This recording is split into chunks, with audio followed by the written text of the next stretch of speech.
1:30 ng hapon, makikita ang tanod na si Roy Olaguer na nakatambay sa second floor ng barangay hall.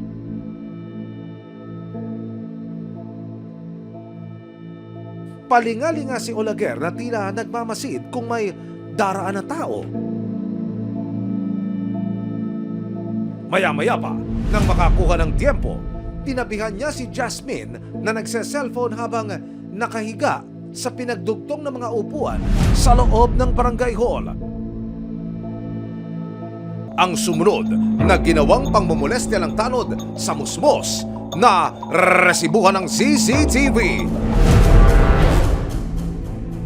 Habang ginagawa po ng tanod ang nakakarimarim na krimen sa musmos na si Jasmine, hindi niya namalayan na may isang kagawad palang papaakyat ng hagdan. Nang pumasok si kagawad sa kwarto, napatalon sa gulat ang tanod na si Olaguer, habang ang bata naman na walang kamalay-malay at tila hindi naiintindihan ang nangyayari, bumaba na lamang sa unang palapag. Sa puntong ito makikita ang dalawang opisyales ng barangay na mukhang nagkakaroon na ng diskusyon.